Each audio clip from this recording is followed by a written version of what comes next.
But in this episode, we're heading straight into Cowboy Old Man Michael Myers, David Gordon Green directing. We can call it the Green Myers solution. That was stupid. Anyhow, we also gonna talk about how Lucky Charms may have created Michael Myers. If Celtic cults can be a reason for him, then Lucky Charms may also be a reason. Evil Charms.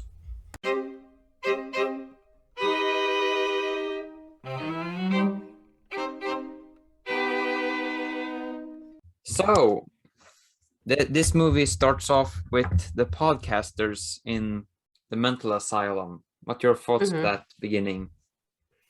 I actually just rewatched it. I told you I was like, I have to rewatch it because I gotta remember what was going on. I am not a huge fan of that opening. Again, it goes back to the whole Rob Zombie thing, with the whole Rob Zombie remakes where they start getting way too personal.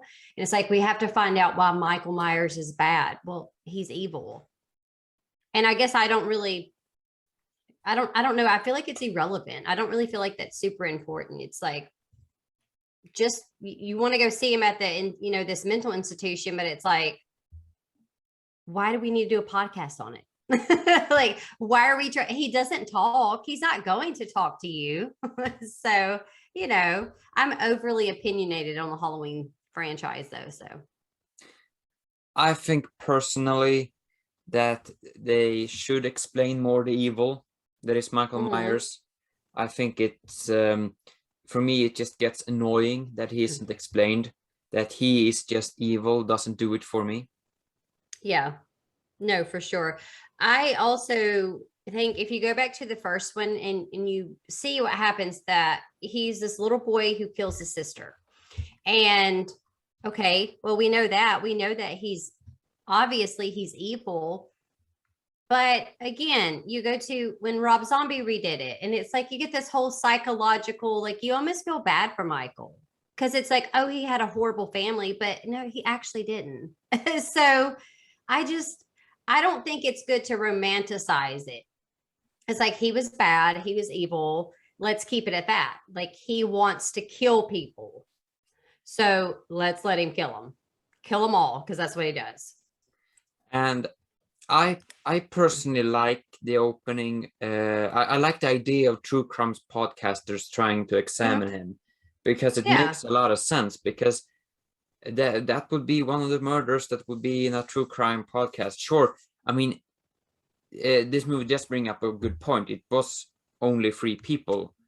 So, and in the true crime world, there's a lot of worse serial killers. Yeah, no, for sure. But I do like that they bring in true crimes podcasters. But I'm really curious, because is this supposed to be a rich guy that has money otherwise, or is he a daddy is paying special, or does David Gordon Green seriously believe?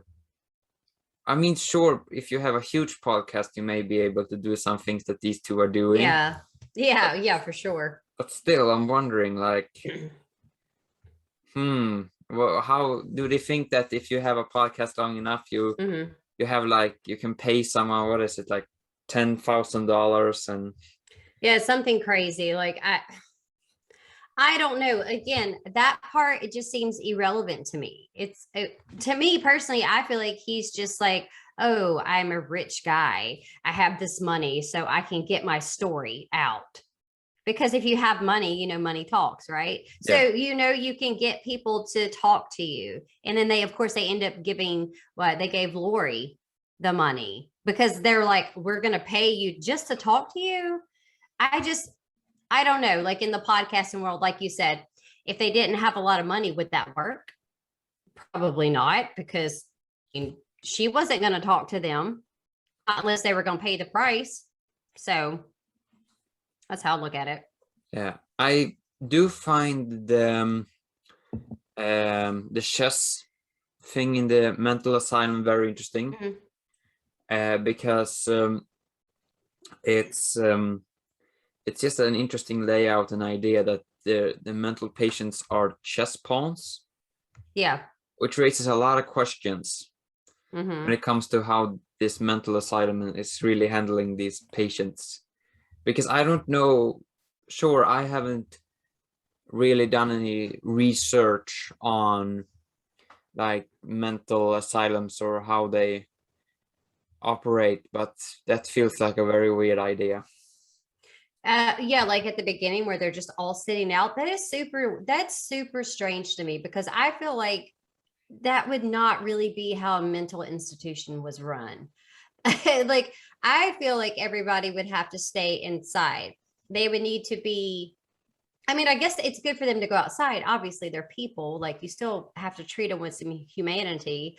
But I'm like, why are they all just chained up outside? It's so strange. It's like the weirdest thing ever. But I think that happens in a lot of movies with when you see the mental institution, you either have them running around like crazy, right? They're just running around like nobody's watching them, or they're completely confined to this one area. So to me, I don't know. I've never been to one, luckily. So, it's just like, is that really how it works? I mean, Question, I don't know. I find it very questionable that that is how that works. I don't think so. Yeah, and then we also meet old man Michael. He Hmm. he is a true grandpa, and for some reason I like that. Yes. I like Yeah. that in a way we can almost see an evolution of Michael throughout the ages. We know what he looks like when he's in his 20s unmasked, Uh-huh. and then we in Halloween 5 you kind of see what he looks like in his 30s. And then Yeah. sure, Rob Zombie's Halloween is it's different beast, but you still Yeah, get him exactly. unmasked in his 40s. And Hmm. that if you're shrinking down, you can say that he has that face in his 40s. Yeah. And then we have him now in his 60s, and it's really interesting. Like, But yeah, he still looks okay. Yeah, he's in the 60s, but he doesn't look as old. I mean, no, obviously, he's super weathered, right? I mean, he's been through some shit. Like, he's been through it, because I know they do that one shot of the side, and his eye is like, there's like no color in it, basically. And from all of the injuries he's had done to him. So that is cool. They don't show him a lot the forefront, like his actual face. You don't get a lot of shots of that throughout the franchise. no. I mean, you just not really. I mean, you get like a far off, you'll see him, but it's so like blurred out. You can't actually see who it is. You don't really know what this killer looks like. I wish they Oh, would have shown him. and I do find it interesting because the killer they always show is Jason Voorhees. You always get Yeah. an unmasking with him, but Michael Myers, who in Yeah. reality just looks like an average Joe, Hmm. I is never shown, and I do find it It's very not. interesting. And I don't know why, but James Jude Courtney unmasked this one. He looks like a weathered old man from like an old western, or like a He western on does. Netflix, and I just love it. Yeah. I love Yeah. this I like like him. this gritty old man that is Hmm. this just purification of an alpha predator of evil. Yeah. I think he does a fantastic job portraying Michael. Without the mask on, with the mask on, it's just he's so big and brooding, and it just works. It's kind of like Kane Hodder when he plays Jason. He's my favorite to play Jason, but there's just something about the intimidation. You have this huge guy, and it's like far more scary when somebody like that is chasing you versus the little bitty. We've gotten some different Michaels, Yeah, some smaller ones. So it's not as intimidating, but James Jude Courtney, yeah, for sure. I like him. he for me he is my favorite Michael because Yeah. he has both sides. He has the force of nature side that Mm-hmm. is portrayed the best with Michael. Mm-hmm. And then we also have the Prowler side that Yeah. is also really good, really well portrayed by Courtney. Yeah. Yeah. So, and in that the mental hospital scene, I just love when they put up the mask and they just say something, Michael, and he's just completely silent. Yeah. And I like that the dogs are going off and some of the mental patients starts laughing, like he's Hmm. triggering a reaction. Yeah. I I re It's I know crazy. Jordan from last week's episode, he mentioned that Michael is, or he mentioned his own theory where Michael is like this Hmm. dark void. Yeah. Yeah. And He is. yeah, and you kind of see that when something spurs him, like him putting up the mask, Yeah. then it like triggers a reaction to everything I around think it. Yeah, I think the mask like awakens him. It awakens that evil that is inside of him. Because if you notice, he is really still. He's not moving. I mean, no, we know he doesn't speak. Okay. So it was like him trying to get him to speak. I was just like, the whole time, I was like, stop. He's not going to talk to you. But as soon as he sees that mask, it does set something off in him that's very sinister. And, the mask is really creepy in this part, I think, because it's so weathered itself. It's just so like gross and dirty. And it works though. It works. Yeah, the mask was created by Christopher Alan Nelson, who has done a bunch of makeups, mainly for Hmm. KMB throughout the years, but now he's solo artists, and he did the makeup effects for Fear Street. He did Oh, okay. he won an Oscar for the makeup effects in Suicide Squad, and Okay. he has worked all over the world, and he's worked in all kinds of cinema. He is Awesome. originally from Tom Savini country, Pittsburgh. Ah, Pittsburgh. Okay. So No, the mask is great. He did a great job. I haven't seen Fear Street and I haven't seen Suicide Squad. I'm not a big like comic book fan, so or anything like Marvel or anything like that. I no, never watch it. Everybody gives me a hard time about it. no, but I was like, mm-mm. but Nelson's work always shines in a slasher. He also did a lot of work on the Hostel Mm-hmm. movies. Oh yeah, I So like those. he, when you see makeup effects by Christopher Alan Nelson, you know it's gonna be detailed and it's gonna be excruciating and gruesome. Great. Yeah, I'll have to check out some more of his work then. But I just, like I said, I haven't seen a lot of those movies, but I do like the mask in this versus like the original because it's just like a fresh mask, right? It's just white and it's not weathered. I mean, it's creepy, but it's not as effective. Like you said, with age, it's like he gets more creepy with age. He just starts to really be like this animal the older he gets. Yeah, and he still has this childish behavior. He Hmm. liked to make little artistic decorations of his victims that we'll get more into. Yeah, yeah, Um, yeah, yeah. He does. and so I do like that we have this old gritty man, but in real life he's still that 6-year-old. I think it's the mentality. Yeah, it's like he is older, but his mind is not older. No, His mind is it's like he is a child. yeah, And so it makes you, wonder is that why he does some of what he does? possibly. That is the good question. We never get a real motive. Yeah, we don't. We get too many different motives and plot lines for me. But again, I don't want to upset any Halloween fans because I do like this franchise. It's just not my favorite. And I'll say that anytime anybody asks me. It's not my favorite. Yeah, and the end of the hospital scene, Mhm. you get this great cut to credits that I absolutely love. And before we get to the credits, Mhm. we gotta mention we meet Dr. Sartain in this Yeah. one. Hmm. And so what's your thought on this character, excluding the twist that comes along later in Yeah, the towards movie? the end. If we Okay, exclude so that one, what do you think about this character? well, to be honest, because we're not going to talk about that just right now. Um, I don't think I liked his character. I really didn't. Like, and now when we got to the twist towards the end, I was like, what what the hell's going on? Like, what? You're insane, you know? But I think until then, it just builds, and you think that he is, oh, I want to protect Michael, or I'm supposed to look after Michael, but then that's not what it is. It's super sinister. It completely changes. So if you ask from the beginning to that part, I like it better when we find out that he's a little messed up in his brain, as well. But I don't know. I mean, it doesn't have Loomis in it, not real Dr. Donald Pleasance. So it's just different. They call him the new Loomis later in the movie, and I was like,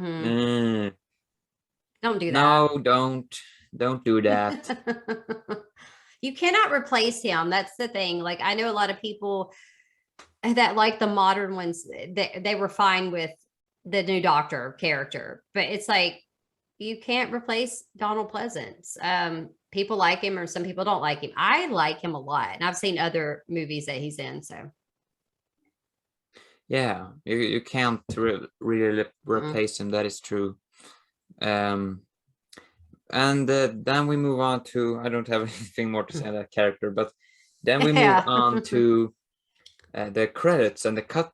As I said, I absolutely love the cut to credits, the build up with him screaming, say something, and a dog going off, mental patients laughing, just get credits, and full on John Carpenter modern score, and I absolutely love it. Yeah. And I love it's really good. I love the opening.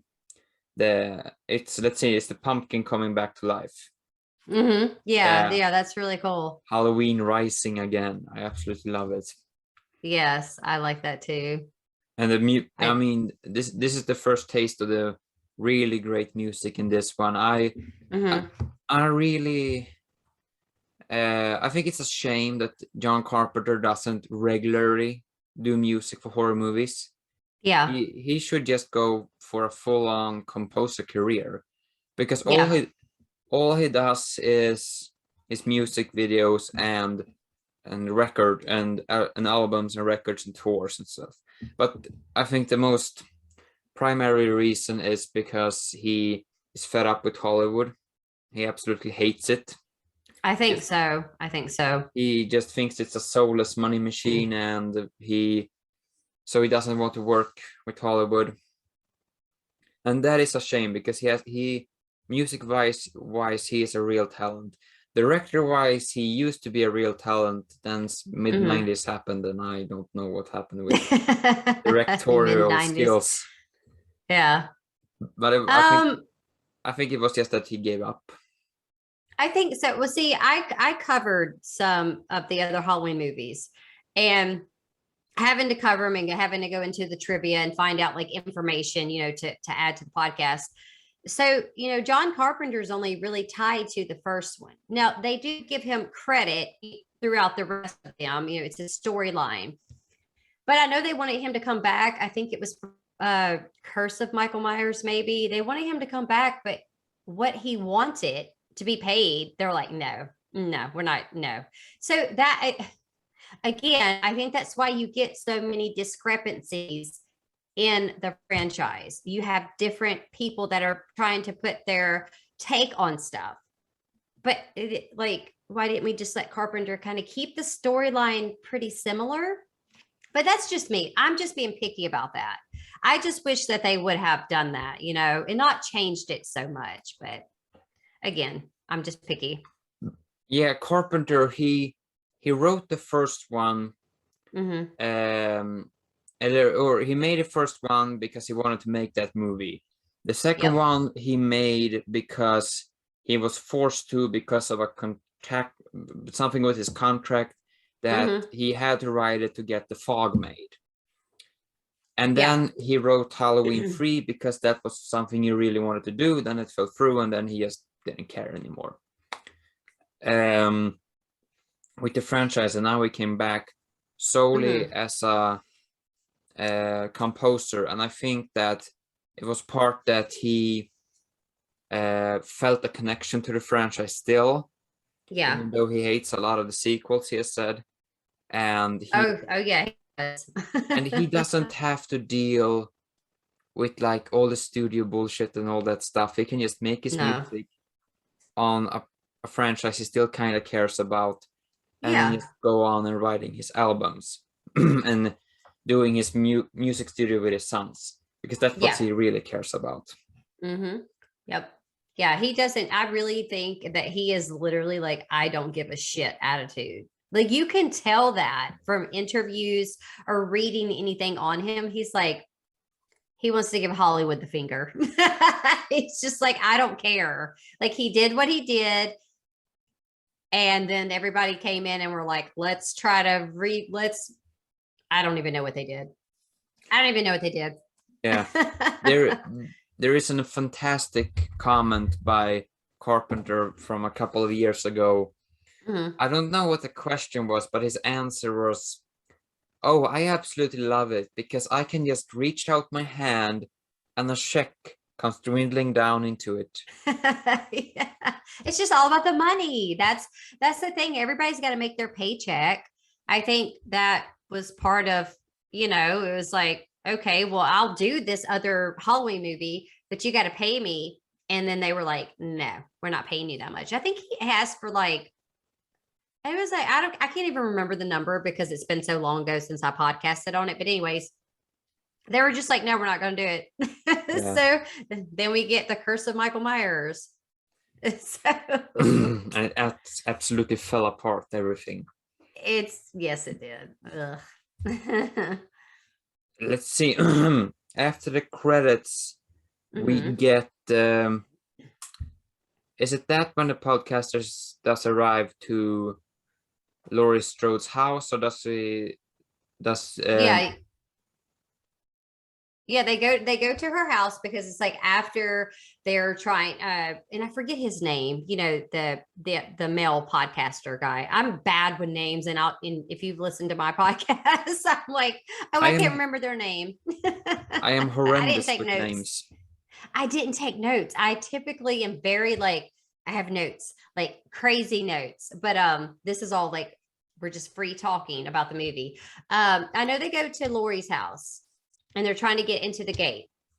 Oh, he's like trying to like, is somebody going to answer? And nobody says anything until the girl has the money and she's like, I think it was $3,000. That gate opens right up. It's like you don't hear anything, but the gate, it's like money again. There we go. She She let him she in. that maybe that they got that idea after they went to John Carpenter's house and Yeah. asked for him to compose. They're like, no, $3,000, Yeah, I'll do it. more like 3 million. Oh gosh, for sure. Yeah, Three he wouldn't do thousand that. dollars and you get him out of his share. Yeah, exactly. Like, but you knew Lori, like, she wasn't gonna open the gate. Like, have you not seen her freaking house? Like, it's like a fucking war zone there. So it's like this is the only way you're getting in. But yeah, it's just that whole part with them kind of like not manipulating her really, but it was like I know they wanted to get something out of her, but as you see, they didn't. It's like she's too I think at this point, she's just like the PTSD, the trauma is just too much. And she's basically like, give me my money, get out of my house.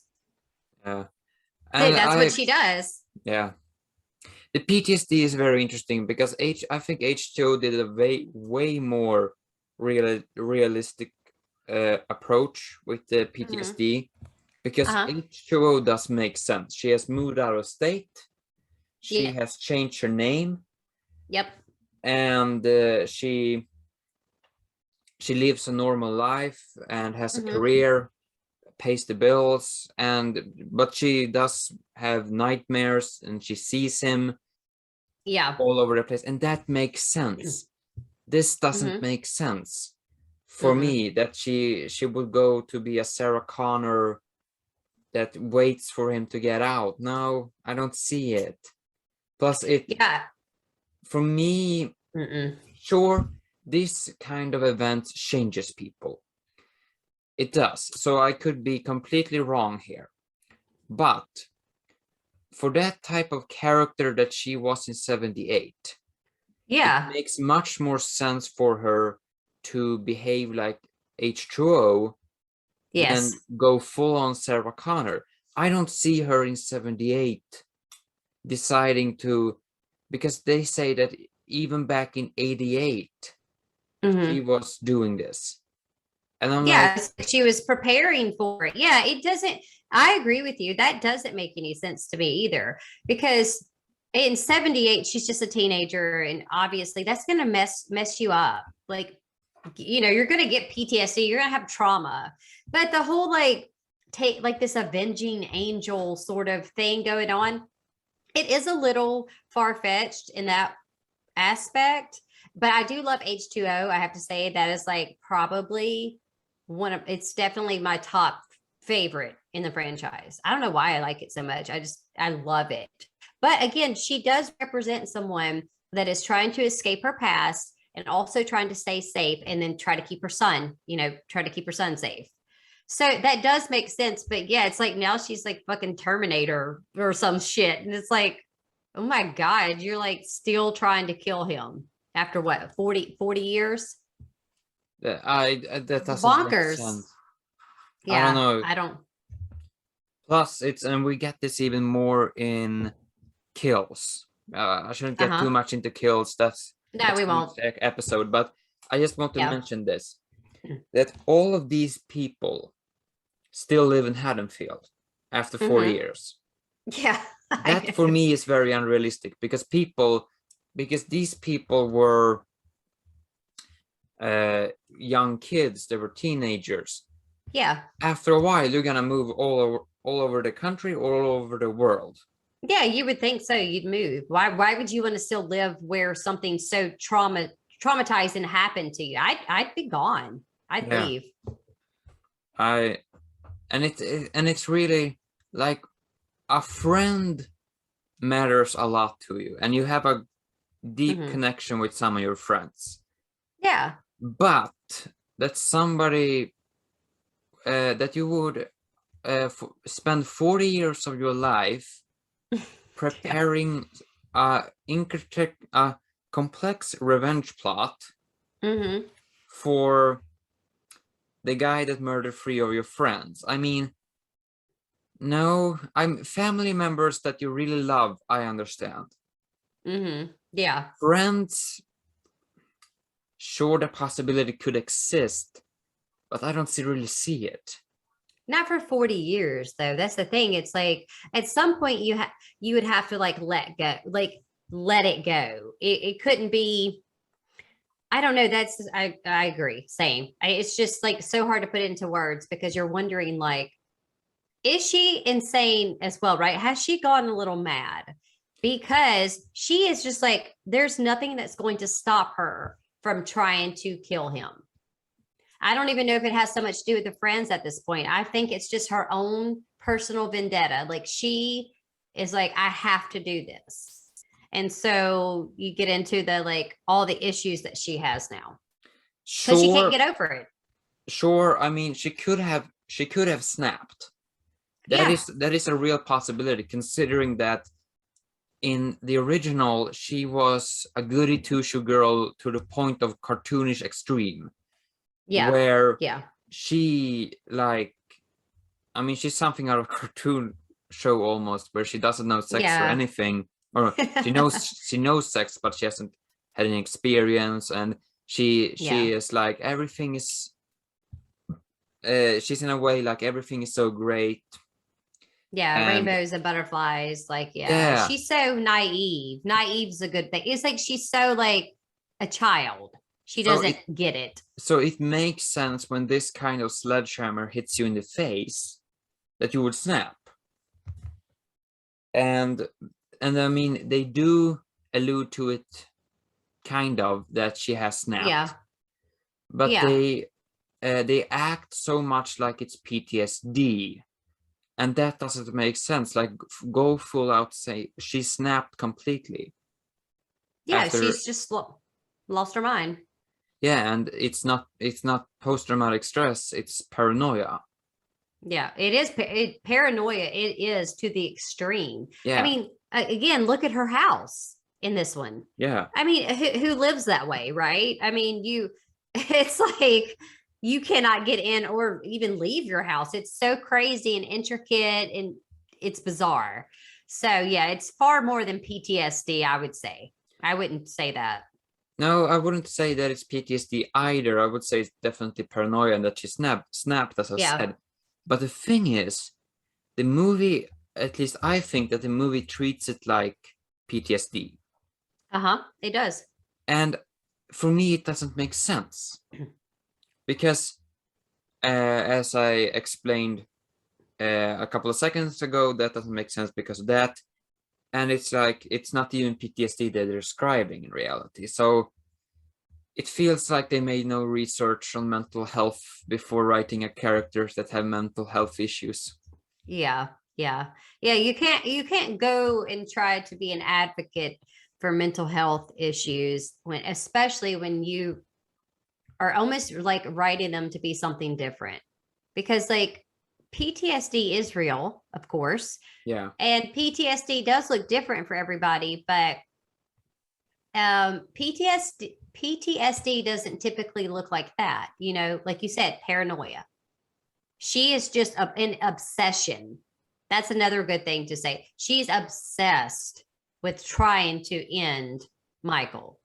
So you have her being paranoid, of course, and then she's super obsessed with it to the point to where, I mean, she just doesn't give up. She's like, I have to kill him. It doesn't matter. And that's a shitty way to live. Like if that was really happening, right? That would be horrible. it would. Uh, she made me think of the Winchester lady from the Hmm. early 2000th century. That went. I think she became paranoid is the right Hmm. medical term, because she was afraid that all the ghosts of uh she was afraid that all of the ghosts that was killed by the ghost of the people that was killed by the Winchester rifle is Uh-huh. gonna haunt her. So Yeah. I mean, you surely know about this case, this famous case, where she just built this house that has Hmm. hallways that goes nowhere, and it has like 100 rooms, and like Yeah. 75% of them are like a giant maze only. I think it was at Sarah Winchester. Sarah Winchester, yeah. Yeah, yeah, yeah, yeah. I remember I even seen some photos of the house. Like I was watching a documentary or something that had that in there. And I was like, oh my God, she had doors, like they wouldn't open, or if they did open, they opened to a wall. Like Yeah. so bizarre. Like she was trying to trap these spirits, maybe. Like she thought, like, oh, I'll trap them. But like it's a spirit. So I don't know. I think she went mad. She was crazy. Seriously. I hate to say crazy, but like, yeah, something was not right there. And she does remind me of Laurie Strode in this movie. It Uh-huh. feels like a similar case. Yep. And Very much. so yeah, I think it's, yeah, the way I've gotten to the point, the movie just poorly explains Laurie Yeah. Strode in this one. I mean, Jamie Lee Curtis is really good in this role. I mean, Yeah, she is. she does a good Sarah Strode, and the Sarah Connor Laurie Strode hybrid, and Yeah. she really pulls it off. It's just that, and I think the dialogue for her also makes sense as the badass grandma. Oh yeah. They should have called this movie Halloween: Badass Grandpa versus Badass Grandma. I know, right? Because see, she would be a little younger than Michael, right? If you from the storyline, he would be a little older than her, or would he be? See, I go down a rabbit hole when I start trying to read all the plot stuff on it. I'm like, oh God, who's older? I But think she would be younger. there's a 4-year-old 4-year-old 4-year difference between the Yeah. two. I think So she was yeah. 17, so born 61, and Hmm. he is born 57. Yeah. Okay. Yeah, that's right. Yeah, so I knew there was like a little bit of an age difference. So, but they're still, like you said, like she's late 50s, he'd be early 60s. So it's like uh, the grandparents reunite type thing. And then in the scene where the podcasters die, it's not like teeth he drops down, it's like his dentures. Yes. Oh Like God. it's like Futurama. They're Yeah. radioactive powered. Yeah. His kills are always really brutal, but I have to say, I know that you're gonna talk about Halloween Kills on your own time. I Yeah. did already see it, and it blew my brains out of the water a little bit. I'm not a huge fan. Well, I like gore. Like I like stuff that's really gross. Um, but sometimes it's just uncomfortable. But I mean, like Michael's fierce, so he kills like that's how he is. When it comes to the pure kills and Halloween kills, I had a mixed emotions of like, this is Mhm. like some fantastic makeup effects, and Yeah.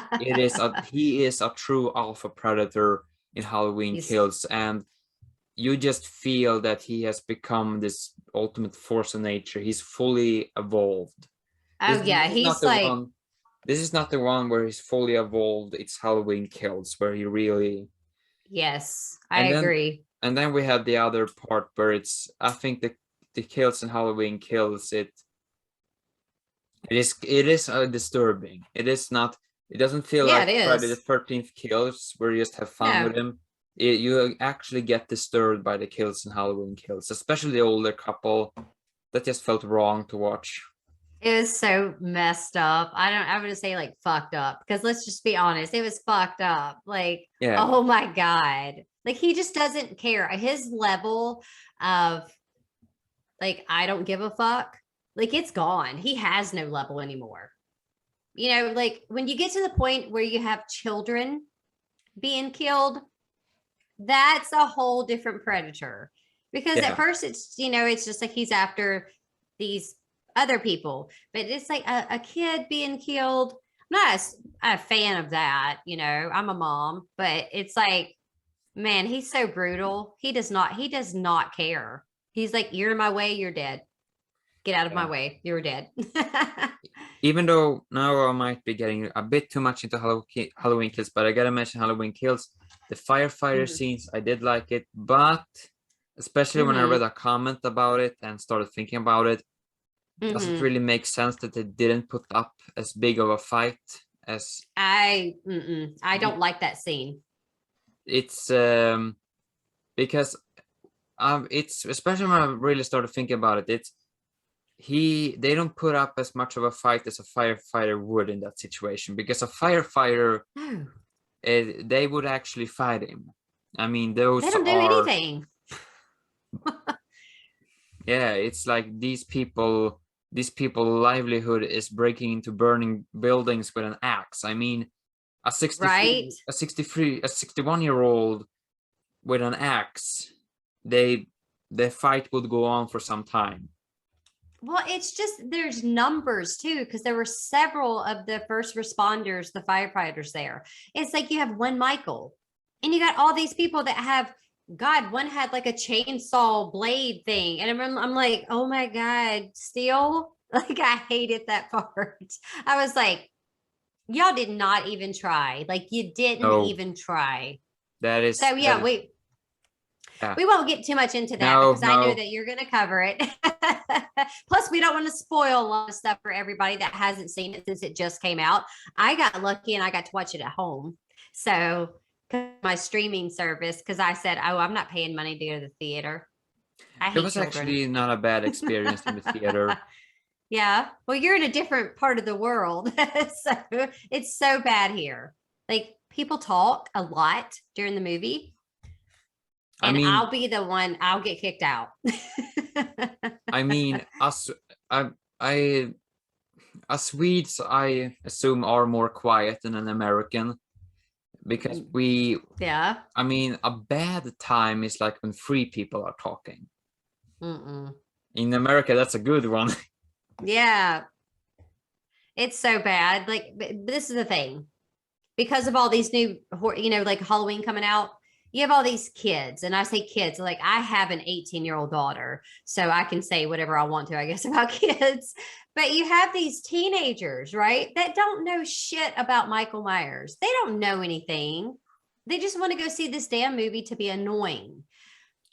And I will literally get up and I'm like, shut the hell up. I paid $17 to see this shit. Shut up. Because that's how they are. They're rude. So maybe it is like a, in the States, people just are more like here. They're just so rude. They have no fucking manners at all. It's like, I paid money. Shut up so I can watch this movie. Like, that's why I watched it at home. I was going to go see it. From my perspective, I find Americans more polite than Swedes, but that may be just because Americans are way more social than Swedes are. So Yeah. I find your people more helpful in situations. Yeah.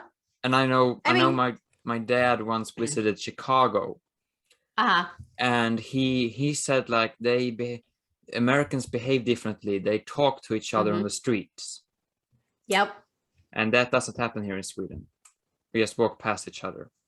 It's like whatever, right? You Yeah. just go past, like no hello, good morning, good evening, anything. If you See, that's know, just I don't know. if you know somebody, you can do it. But if you don't know, just nope. We See, don't care. I talk to strangers all the time, but I don't know if it's like a Southern thing or it's just like living in Louisiana and everybody. I say people are assholes here, but people are assholes everywhere. But Yeah, definitely. so that's the thing. Like they're all jerks. But anyways, I like to talk and I talk to people at the supermarket, like buying groceries. I'm like, hey, how are you? Like I talk to anybody. So maybe that is different for you. It's like a cultural thing. It is So like definitely a cultural thing. You will be seen. yes. You will be seen as kind of loony if you were to randomly. To come to Sweden. I mean, if we get a conversation starter, because I worked in a grocery store. I mean, Yeah. if you get something that could start a conversation, it could happen, but Yeah. you need a catalyst. Yeah. Yeah. You don't You just can't just talk to randomly. them. You just don't randomly walk up to a stranger and talk to them. Man, well, I don't think I want to come visit Sweden then. I'd probably scare everybody there. Like, oh my God, this Southerner won't shut up. Like, what do we say? Yeah. So I do want to visit. I think it would be interesting. I don't know if actually, to be honest with you, I know very little about Sweden. So it's just I think the idea that I saw one American talk about like, oh, you don't have any crime in Sweden. I was like, is that how American view Sweden? Is that like probably is that how you yeah. and in reality, like in my town, you don't go out after dark because you will be stabbed or shot. Oh God. That's or, terrible. or maybe not shot, but stabbed is definitely a high possibility. So is Jeez. shot. And you Oh like in my God. town, either you are a criminal or you know a criminal. You have That's in crazy. Sweden, you have places where it's no police zones. It's Yeah. zones Oh wow. it's zones with so high crime rate that the only police allowed in is a SWAT team.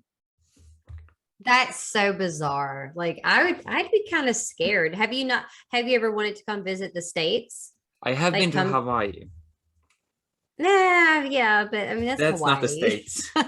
Not really. I mean, it's part, right? Or I've never been to Hawaii, but that's like so tropical. I don't really like hot. It's really hot here. We're just now getting cooler weather. And it's like almost, be November before you know it. But you should come and like visit a different state. Don't go to Hawaii. That's expensive. Jesus. That's like super fucking expensive. Did you go as a kid? What did you say? I said, did you go as a kid? I was 14. Okay, well, you're pretty young anyways right now. Yeah, so it's 6 years ago. You're only 20? Five and a half. So you're 20? 20. Oh, God. You're old enough to be, you could be my child. I realized that I can be a lot of people's children. Yes. So then we move on to what I think personally, it's between this scene and the fire scene.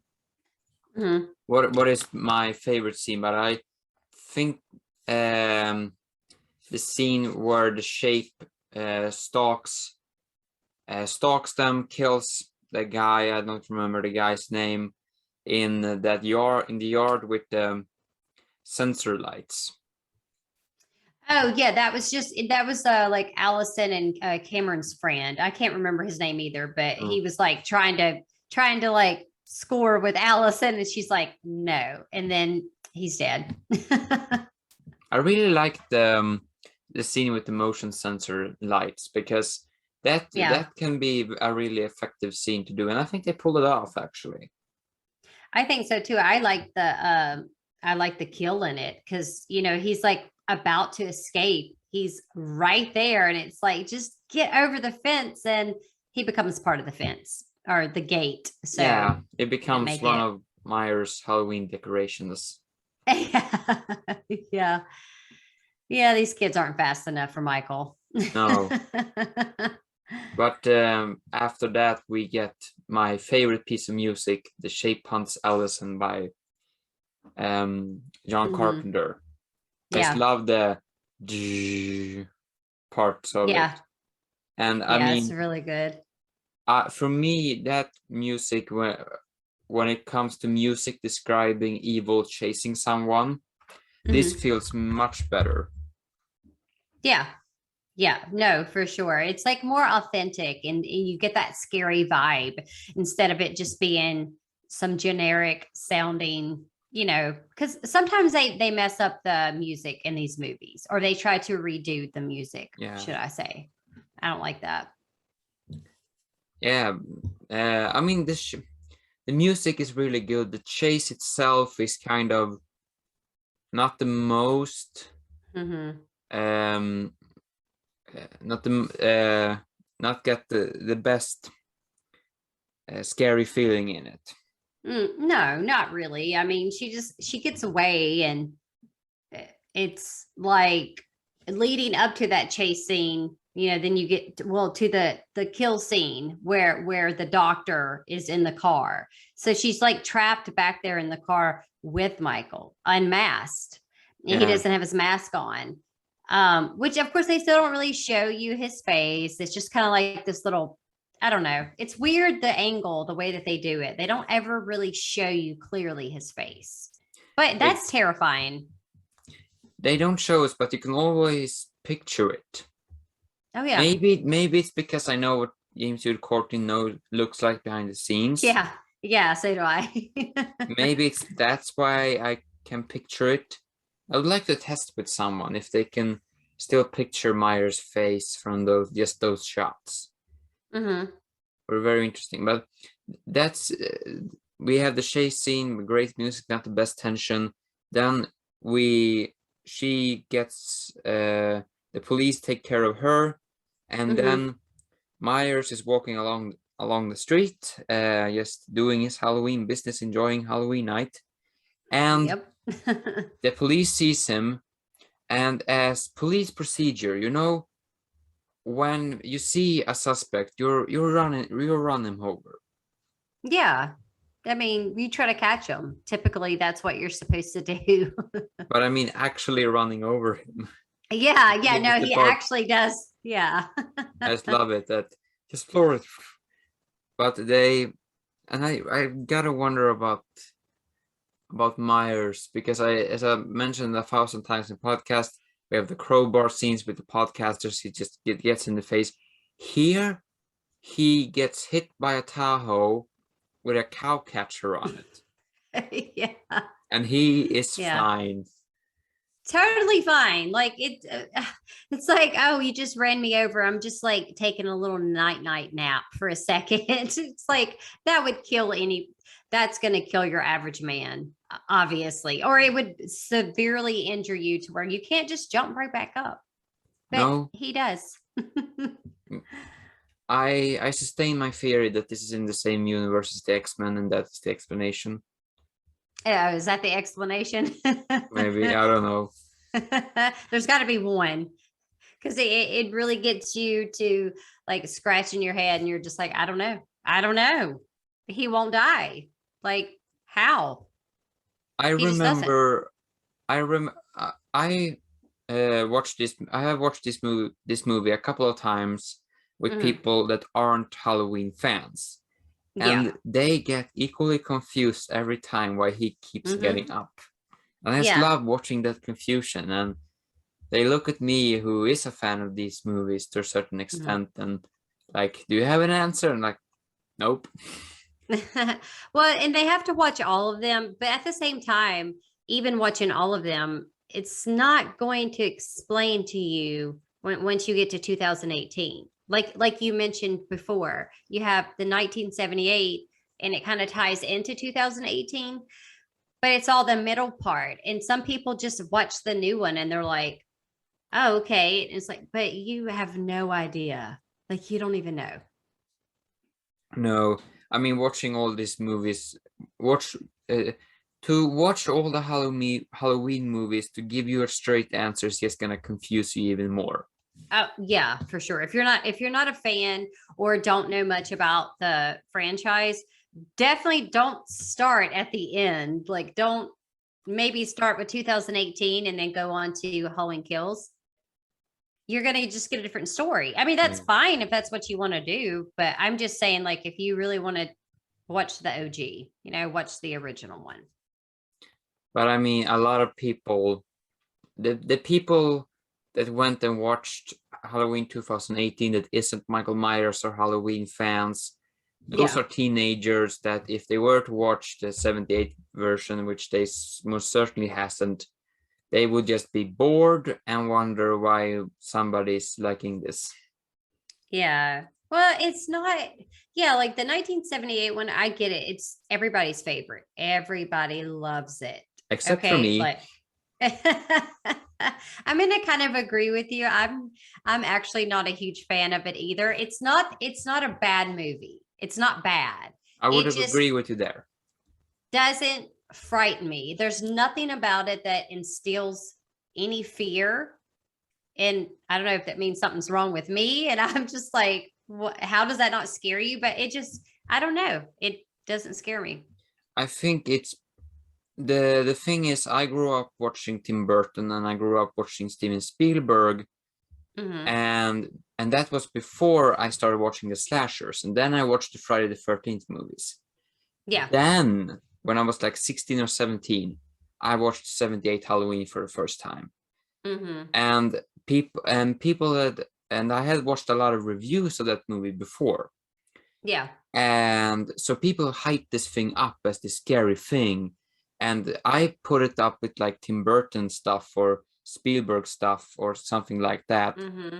And it just disappointed me. Like, how is this scary? So I think you have to either have seen it in the 70s with the 70s mindset or grown Hmm. up watching it to think that it's scary. No, exactly. Because That it's, I that's why it's not as scary to us that are anybody born in the, I don't know, like I was born in the 80s, early 80s, and I know you were born later on, yeah, but it's just, I don't know. It's just it depends on your taste. If yeah, you ask my mom, she's like, "Oh, it's so scary. It freaks me out." But she also saw it when it came out back in 1978. yeah, So the appeal of it, the aesthetics of it would have been far more scary back then. Now we're definitely. just we're used to all kinds of fucked up shit. Let's just say that. I mean, we've seen it all. Yeah.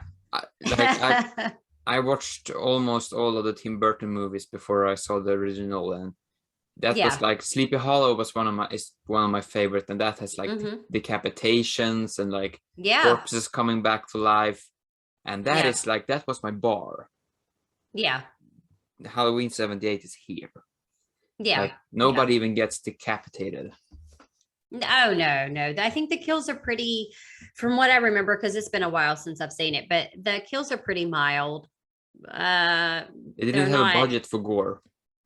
well, no, absolutely not. And that wasn't The, Carpenter's Mm-mm. intention really either.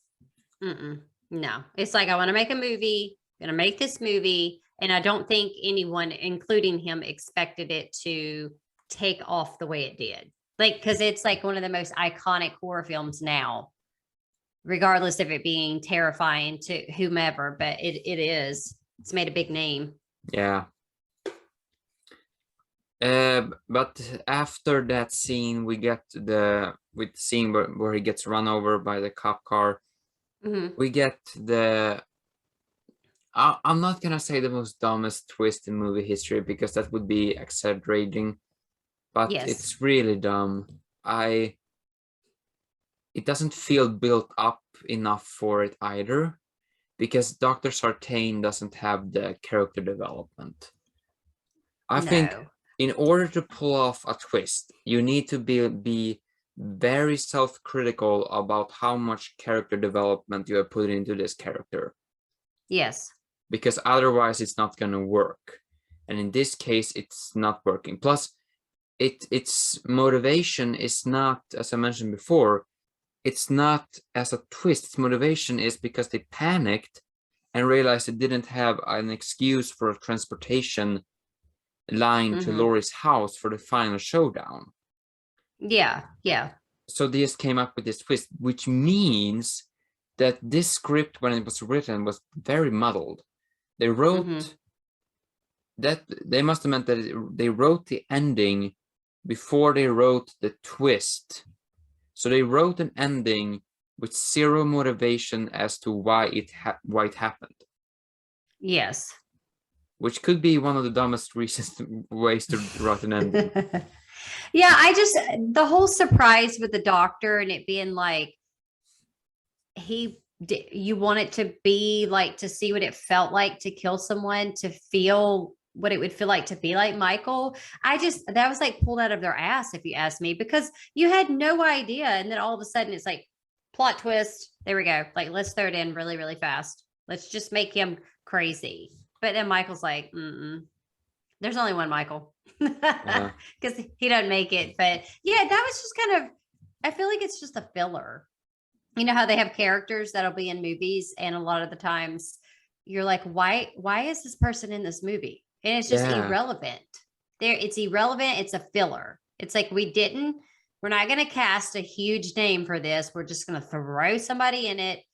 Let's put something with it. There you go. And so I just always like, I don't know. That's not my thing, but No. I don't know. I mean, the script is fine, and I mhm. appreciate some parts of it, but it's just kind of setting itself on fire with that thing. But it's short-lived because they kill the doctor right after, which makes Yeah, yeah. the plot twist even less useful. Yeah, exactly. It's totally irrelevant at that point, because if you thought that the doctor was going to maybe take on the entity of Michael and start killing people, like, no, that's not what happens. Michael smashes his brains out, which was a very gruesome. I was like, holy shit. Yeah, it was Like, holy that was, shit. yes, it was very gruesome. And his Um, and his I don't brains know. looked like the content of a pizza roll. God, I'm never going to eat those again. I still eat those. I don't care how old I am. I buy them all the time. They're just quick and easy. Yeah, that is exactly. It's so gross. Like the cheese, nasty. What were you gonna say? No, so what I wanted to say about that is like, it's just totally stupid and irrelevant. And they should have not had him in there. I know they're trying to me, it felt like because Loomis is not there anymore, he has died, and, he died in real life. And I Yeah. guess they kill him off in the movies. I can't remember what happened to him in the franchise. Did he die off? Was it that he It's just like he passed away or it's something? Donald Really? Pleasance, he died from Uh-huh. complications from surgery during the shooting of Halloween 6. Okay, And in that's what it Halloween was. 6, he gets a very confusing end that makes no sense and was very disrespectful to the character. Yes. 150% agree with you on that. So therefore, to move on past that, yeah, just having that doctor there was it's stupid. Is dumb. Is like, what was the point of that? Like, he wasn't in the movie very much, and then he just kind of seemed like an asshole anyway. And he didn't really want to help Michael. Obviously, No. he wanted to like kill like Michael. And so once he gets killed off, I'm fine. Because now you know that Michael is starting to I guess he's starting to go towards Lori. Like he's trying to find her. Yeah. It gets all like, there's like so much shit going on in the movie that I do have to think a second. I have to remember, I have to be like, oh wait, is that next? Is that next? Because how it's like fast-paced scenes. And so I don't want to skip anything, but I know that after that, Allison obviously escapes. She gets the hell out of that car. Yeah. She's gone. Yeah. And does she go to the Lori's house? I feel like that's where she runs to. Yes, I think Yes, that happens. okay. Yeah. And I just thought of something because they do an attempt. I think it might have been an attempt to do a build up for this twist where Dr. Sartain says Loomis was the only one to see him in the wild in the beginning of the movie. So that might have been a half-assed attempt, but if it was an attempt, it was half-assed. Exactly. Yeah. And they I also gotta mention how absolutely ridiculous it looks when Dr. Sartain puts on the Myers mask. I know. I was like that doesn't fit, my man. He's like this. He has like no neck. It's so ridiculous. It's so comical. And again, you're not Michael Myers. And I don't know. We don't want to go on a tangent about just that particular scene because we need to get through, get to the ending. But still, again, super stupid. Like, come on, be more creative. Just, I don't know. And then we get then we have the house scene, and it started off with two cops talking about the sandwich. Sure. Oh yeah. I mean, that was an attempt at humor, and it was like, yeah. I like tiny character moments like that from characters that are basically extras, but still, if that humor fell flat. I didn't laugh at his Vietnamese sandwich. I didn't think it was funny. I was just like, okay. I think it was supposed to be. That's the problem with the movie. It's the jokes are so unfunny you can't figure out when they happen. Yeah, I know. And it also kind of throws us back to that scene, with the police officers, and they're kind of just like hanging out in the car. They do that in part 5 as well. Yeah. Actually, most of the cops are so incompetent. I hate to say it, but it's the truth. They're all idiots. Like none of them seem to be able to really do anything about Michael. And then you have your goofball cops who in part 5, they are at the party or whatever. And they're just making silly jokes and playing a card game. And it's just like, okay, you're supposed to be watching for the serial killer. Yeah. I don't know. It's kind of cheesy. It's just cheesy. That's a good way to put it. Yeah. And one of those cops are Christopher Alan Nelson, who did the makeup effects for this one. Oh, okay. And it would still be interesting to see a scene with him going up against Myers, considering that Alan Nelson is actually almost 2 meters tall. Oh God. But so the cops get killed off screen, but I mean, I absolutely love the little pumpkin he makes out of Nelson's or Officer Hawkins' head. I think out of the officer's head. I absolutely love it, and it's such a cool piece. And I don't know if it was a screen used prop or if he remade it, but I remember like 1.5 years ago, it was actually that prop was on sale from Nelson. Okay. So I would have loved to bought that prop and like put it in my window, so people that walked by like was terrified that I was a serial killer. I would have loved that. You could have had it. You could have had it in the background, like behind you, have like a whole Halloween wall, like scary setting. That would have been really cool. but that could have interesting repercussions, because I remember the Friday the 13th Part 6 director, he took the Jason Voorhees headstone from the set and put it in his backyard after the movie shooting was done.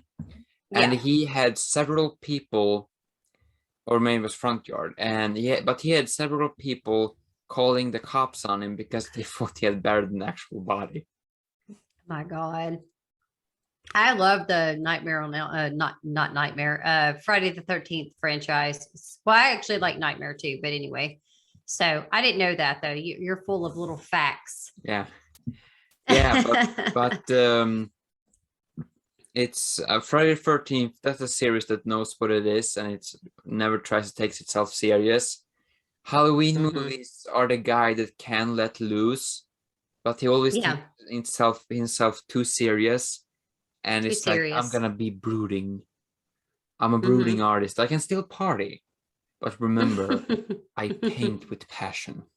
That's the Halloween. That's the Halloween franchise, and at the end, it's not supposed to be that, because they can never manage to get it up there. But then we have the house scene, which is I absolutely love. I do too. I like the ending a whole lot in this movie. Yeah.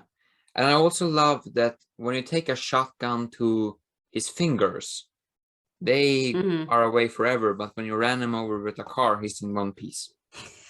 Yeah, like he's totally fine. It's movie magic. I mean, why don't, if they have a shotgun, why don't you put it in, why don't you blow his head off at close range? I always wondered that, but I don't think anybody have they ever attempted to shoot him in the actual brain? And he's most likely like a Celtic zombie. They never shoot the head. And in Halloween Kills, it's even more frustrating because they have a freaking Desert Eagle and they don't shoot him in the head. But they have a ton of people there, like all with weapons, and this one man can defeat 100 people. Sure, we go for that. But I mean, I would have, because I started thinking about the scene in X-Men Origins Wolverine, where his brother that has the same regenerative powers, he says like, how are you gonna kill me when I can regenerate? And it's like, I will cut your goddamn head off and see if that grows back. Do that with Myers. Try anything. If that's how they end it, I mean, they did it H2O. They did. We don't talk about resurrection explanation by a card. We don't talk about that. They did it in H2O and they ended the movie like that. So it has been done. But if they end the Halloween ends with a glorious head explosion in Savini style, I'm of course gonna love it, but I'm still gonna be like, seriously? You waited this long to do that. But then there wouldn't be the franchise if you think about it. And people have to make their money. And I feel like that's what happens with a lot of these franchises when you have 9, 10, 11 parts of a movie that you could have done in maybe 2 or 3. Yeah. Like it's like even Scream, like there's, I mean, I want to see it, but it's like, God, you keep on cleaning their asses, basically. Like, let's keep on making more movies, and you're gonna run out of ideas. That's my thing. You're gonna run out of like kills. What are we gonna have Michael do now?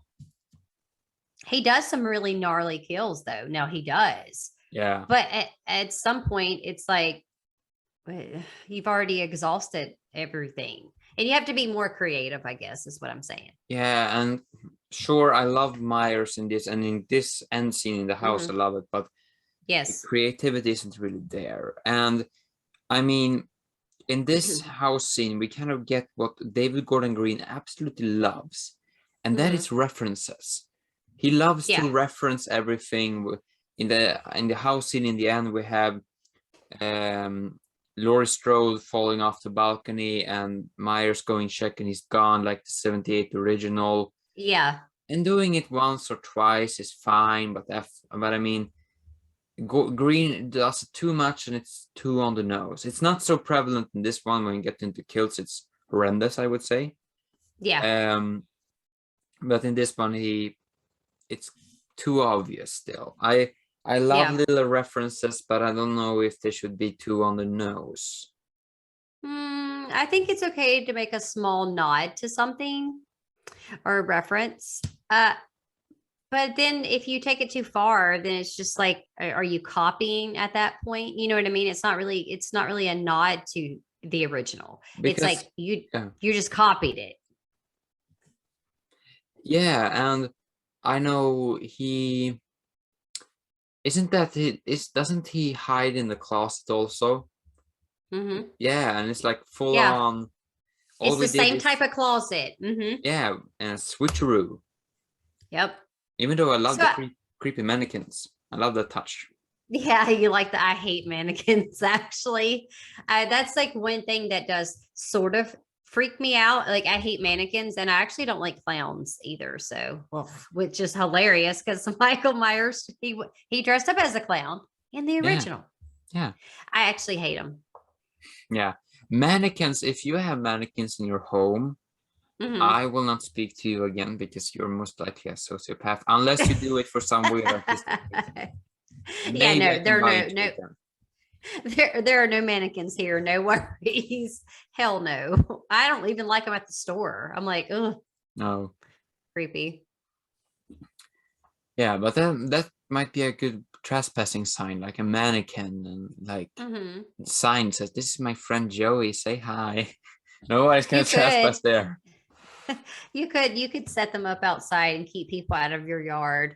I don't have to worry about that because I just walk outside and they're like, I don't talk to them. I don't talk to anybody. And then they just go about their day.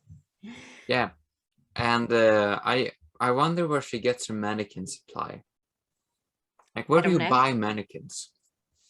Maybe she's like rummaging for them. So it'd be like at the department store Possibly. or yeah, right. And they throw them away. They do end up throwing away, but these look very weathered. They These are do. like these mannequins need to retire. Yeah, with a They're headshot. very dirty. Yeah, Yeah, what I mean, you got to practice on something, right? So yeah, why not use a life-size mannequin?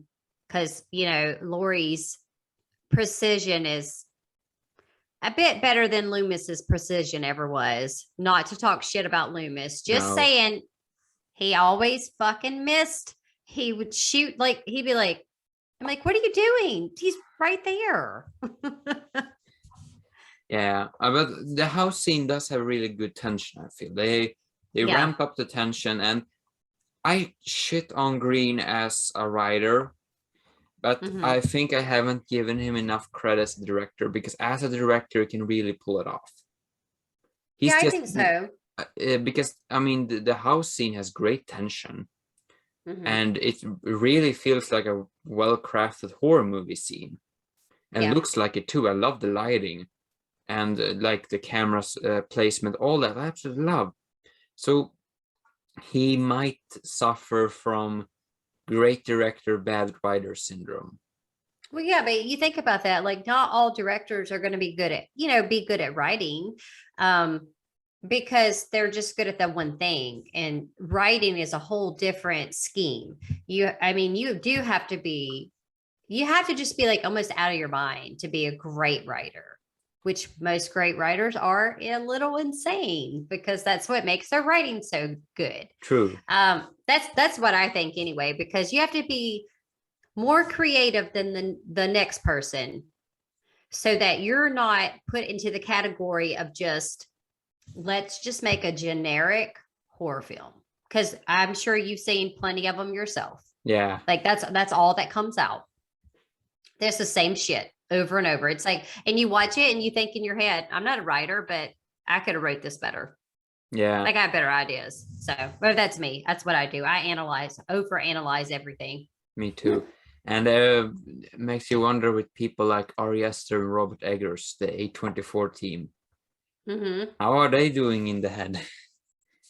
I don't know. I've only seen well, I saw Hereditary, right? Yeah. That's the only one that I've watched by that I guess producer, director, whatever. I know nothing about him really. But I didn't see the oh my god, what's the other one he did? Ari Aster made Hereditary, and then he made Midsummer. Yes, And now that. he's working on Disappointment Boulevard with Joaquin Phoenix. Okay. Well, I didn't see the Midsummer or Midsummer, whatever, however you pronounce it. I've heard a million people pronounce it 50 different As ways, a Swede, right? I can do the correct pronunciation in Swedish. Isn't Midsummer. that where they're isn't that where they're at?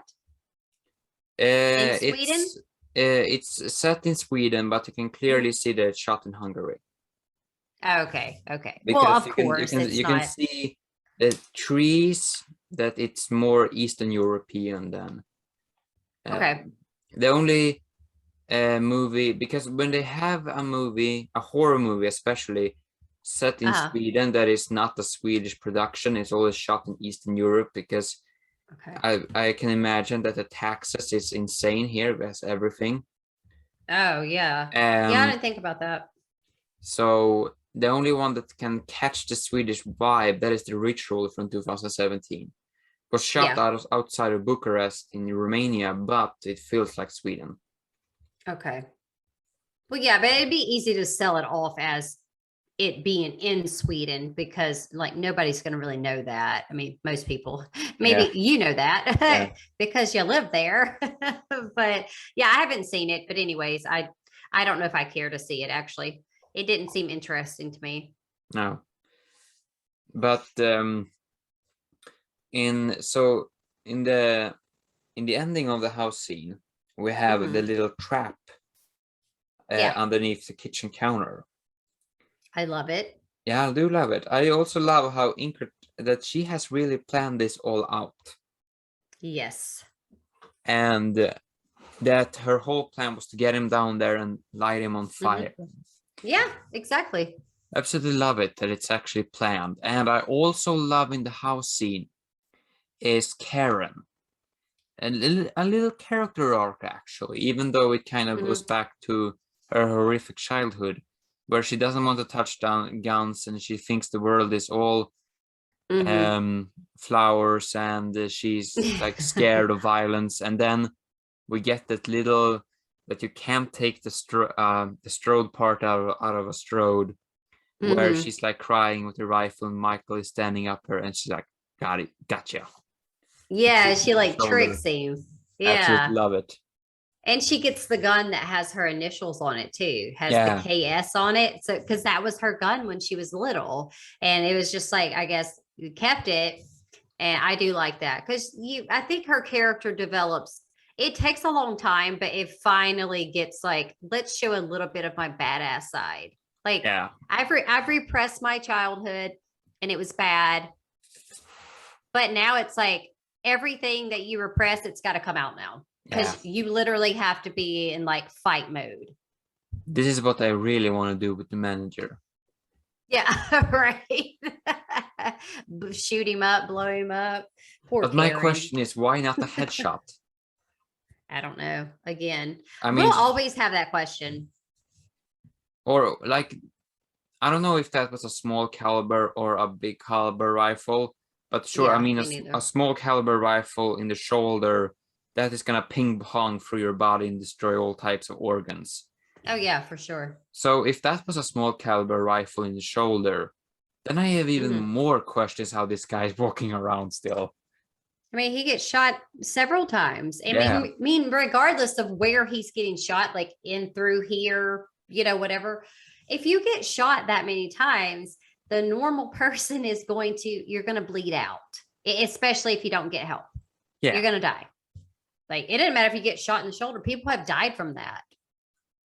It's not a fatal shot, I guess, per se, but either way, we know that Michael, I think it opens up the gap or the line of Michael being, is he supernatural?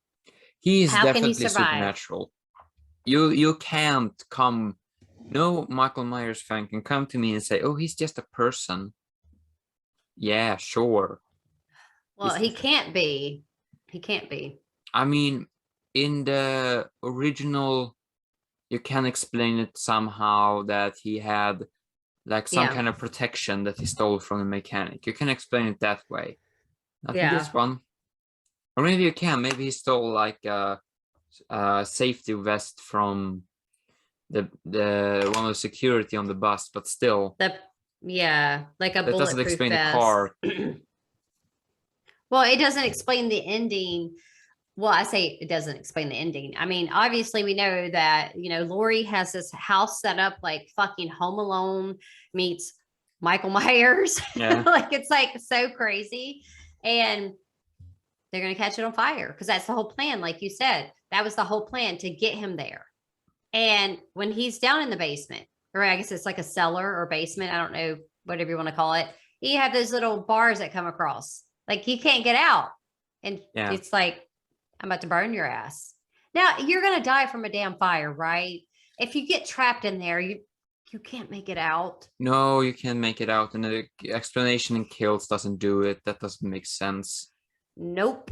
Because everything around you would have, because they didn't call first responders. The first responders found out from someone, which Exactly. means that place would have been on fire at least 30 minutes, 40 minutes.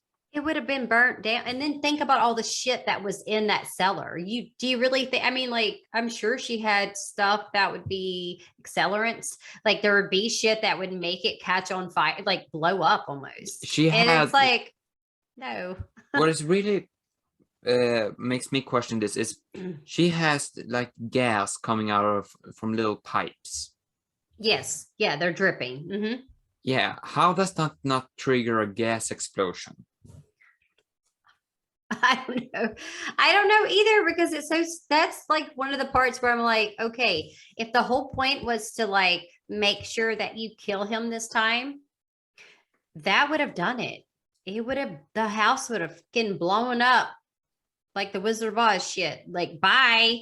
Everybody's gone, right? Like in Friday 7, it would have been like that. Exactly. Because those are gas lines. I mean, those three wouldn't have been able to get out the moment she dropped, because if that's gas, the moment she drops, it's not gonna light on fire like that. It lights on fire kind of like oil, which is weird. It would have been the moment that gas hit the spark, the whole house is gonna go. Exactly. They would have been like thrown out of the home because it would have all caught on fire immediately. But yeah, they do get out, of course. And then, like you said, it trickles. It's like the fire's just like, okay, I'm gonna finally get there. And you're like, this is how? What's leaking from there? Because it's obviously she's letting in gas, natural gas. It has to be. Yeah. But for some reason it acts like oil. Or gasoline. So it hurts my brain. I just think don't overthink it too much. You just can't, because you just don't, you'd have to go talk to the writers. Like, let me talk to the production team and ask them, what was your idea for this? And like, what are we supposed to take from this? I think you just like, you know what? Most people do not pay attention to these details. And True. like, people like us that do podcasts or just are really into horror. I mean, I find like 6,000 mistakes, right? But I think you just have to go into the movie and like, just don't even pay attention to that. Because if you do, it makes it less enjoyable for you. I mean, it's clear why they did that for two reasons. One, it looks better from an artistic perspective. Yeah. And it also makes it like, oh, we can bring him back for a sequel, possibly. As Crispy Myers. Yeah.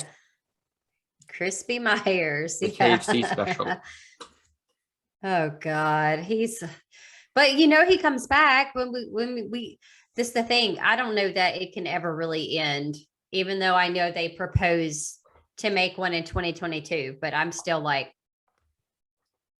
I don't believe it. Yeah. I gotta wait. Yeah. And I mean, they have killed him off like how many times have Myers died? I don't know. Or has he actually ever really died? That's the thing. It's like, do you think that he's died? And you want to go ahead and say he's been killed off, but you don't, nobody really, no, obviously he can't. Because, like I said again, and I don't want to waste a lot of time talking about this, but he's not really human. He No. he was human. And if you look at psychology, like people that are psychotic and stuff like that, they are harder to kill. That is an actual fact. Something in their psyche. They always say that they're hard, like they won't die as easy.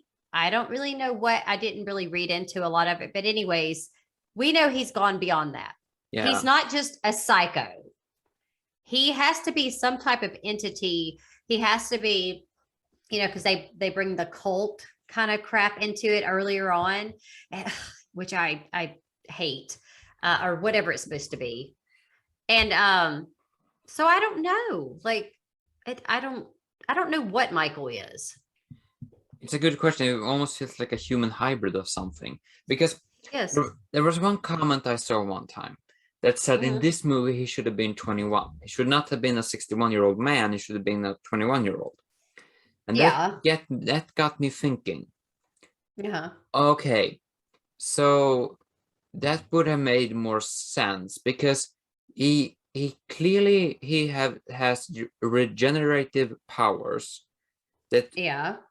that makes his cells not work as our cells. Yeah. They change differently. They regrow. Yeah. But why does his cells age like human cells if if their repair is 1,000, if not 1,000,000 times more effective than human repair cells?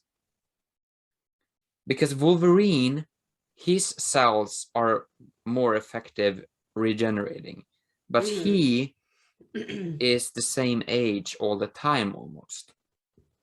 So he doesn't actually ever he doesn't age. He does age, but very slowly because his cells are Okay. built up differently. Okay. So he just, okay, I get it. So he ages at a slower manner than most normal people, would Because age. I don't know.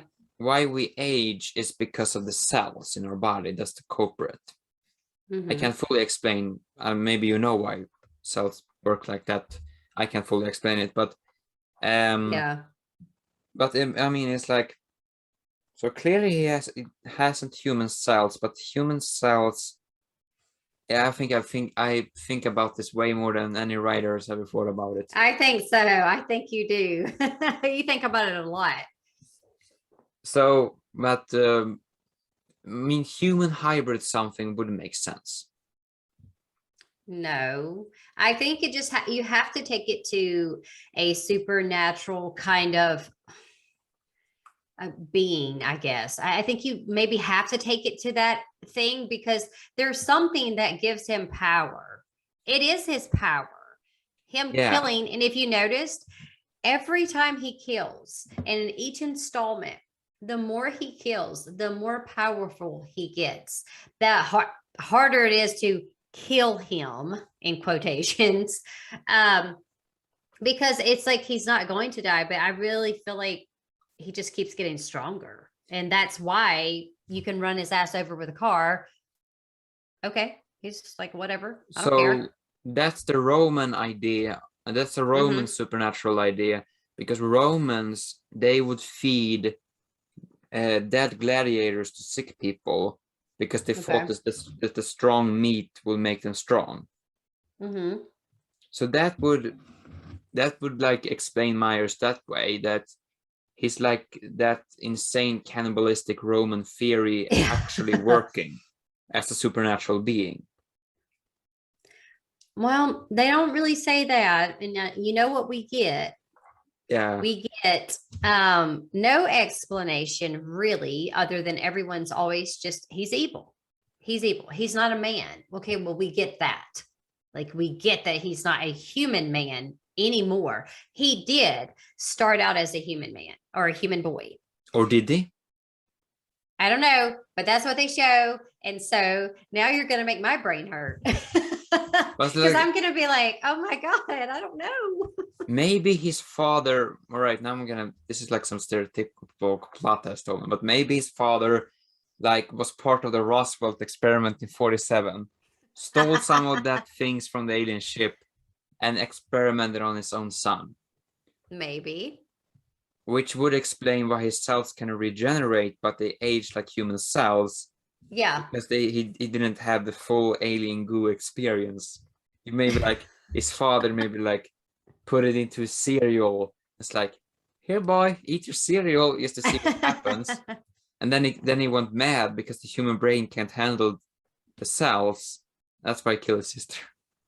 Maybe. I mean, they're so like you should definitely like do a blog and write like these conspiracy type theories, but do them for movies though. Seriously, you should, Yeah, because that's super creative. To have that mindset to think about something so far fetched that most people are just going to be like, no, dude, he's just a killer. Like, he killed his sister, but it's like he was a little pervy too. he was a little I'm furry. just saying he was because there was some weird, like that backstory with that is just kind of strange. They don't talk about it. I think maybe a little bit it gets mentioned, but it is weird because it's like she was naked and like you Yeah, were watching them. So I don't know. Repressed problems he has on top of that he's kind of insane. So I'm gonna go with the theory that his father was an American scientist that mixed alien DNA with his lucky charms, and that's what made him evil. his lucky charms.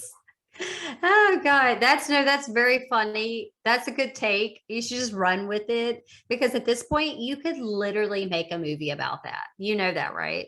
It's not lucky Pitch charms; it's evil charms. there you go. Pitch that to somebody. Put it out there. I mean, they have stupid fucking movies like about leprechauns and shit. I mean, the leprechaun movies. I hate them. Sorry. Yeah. I just don't like them.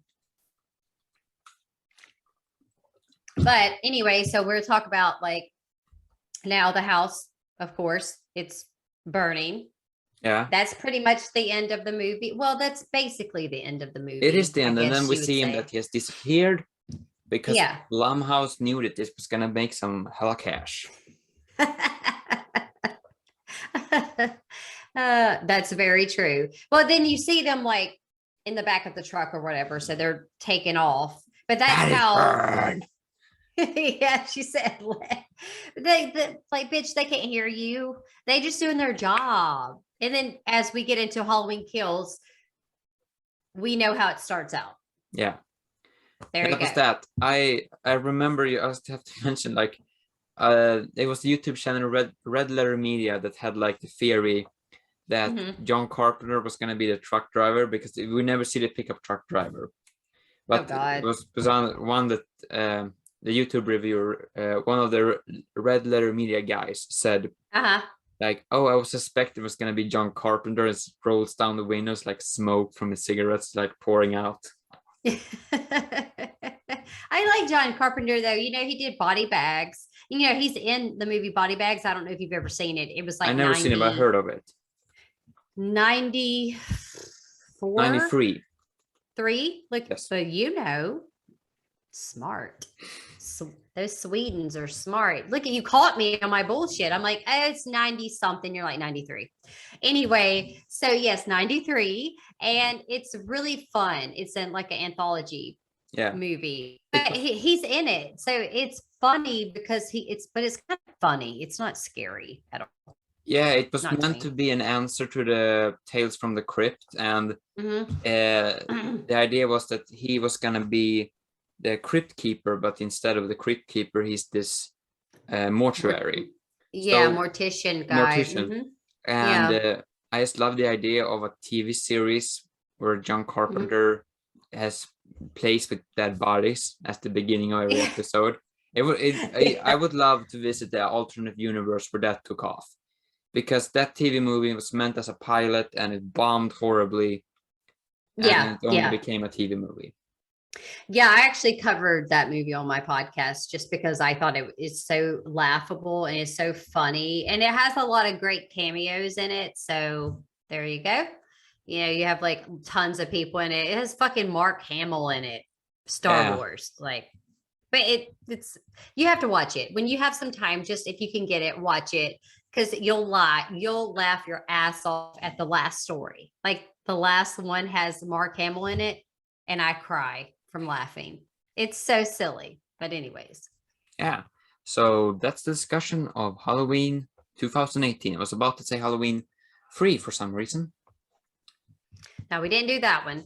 We're modern, 2018. Yes, 2018.